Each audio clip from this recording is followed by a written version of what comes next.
So I have a question here that says, how do I avoid probate? And that's a good question. That's something that you may see talked about. And I have to preface this spiel with the fact that I am not an attorney. I'm not an estate attorney, so don't take this as legal advice.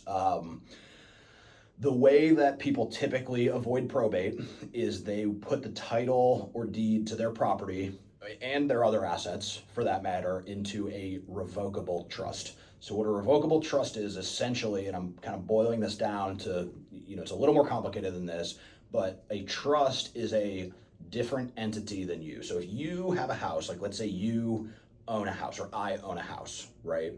I am the one who is listed on the deed. I'm the one who controls that property. I own it, right? If you list that house in the name of a trust is a separate legal entity that you control. So when you have a trust that owns a house, you don't actually own that house. The trust is a totally separate legal entity, almost a person, right? Almost as if it was another person, but it is a legal entity that you control, and you can pre-designate what happens to that legal entity after you die. So the way that I have it set up right now personally is I have a home, I have a trust that owns that home, and I am in control of that trust. My wife and I actually are in control of that trust jointly, right? There are set instructions that we set up with our estate attorney, as to what happens to the control or ownership of that trust if one or both of us is to pass away, right? So if I pass away, then all of the ownership of that trust goes to my wife. If my wife passes away, all of the ownership of that trust goes to me. If we both pass away, all of the ownership of that trust goes to our daughter, with another person appointed to manage it until she hits the age of 30, technically until she hits the age of 18.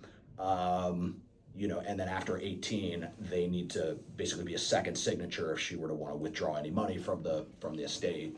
There's some guardrails put in place,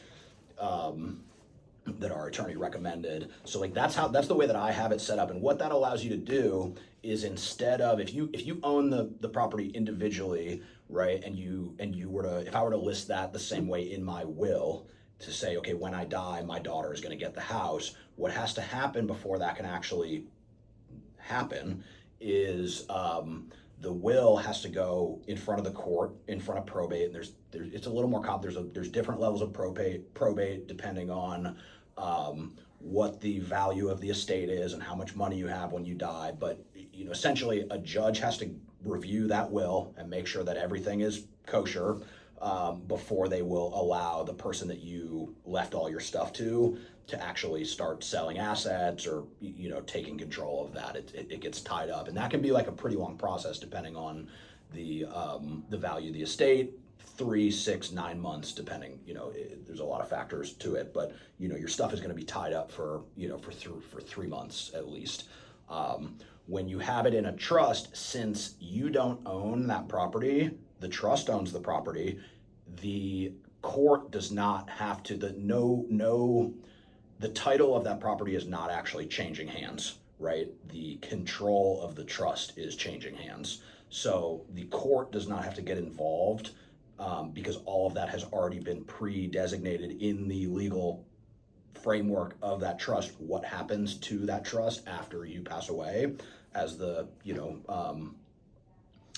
beneficiary, right? It just automatically flows over. The court doesn't get involved, and that allows whoever your heir is to just start. If they want to sell that property 6 days later, they have the ability to do that as the beneficiary of that trust, because it's already been laid out. So my advice with everybody: this is not.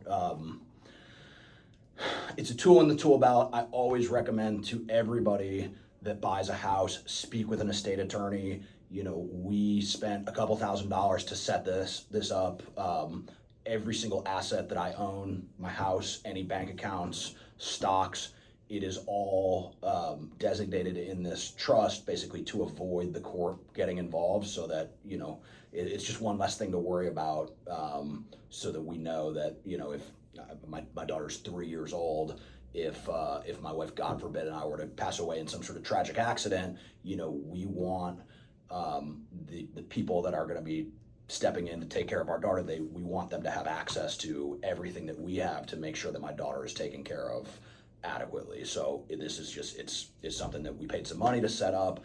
It's it's set in stone. We don't have to worry about it. We know that day one, if that were to happen, that the people that step in to take care of my daughter are going to have the resources to make sure that her needs are met and she's not going to have any sort of issue. So that's why we did it. It's a huge huge peace of mind.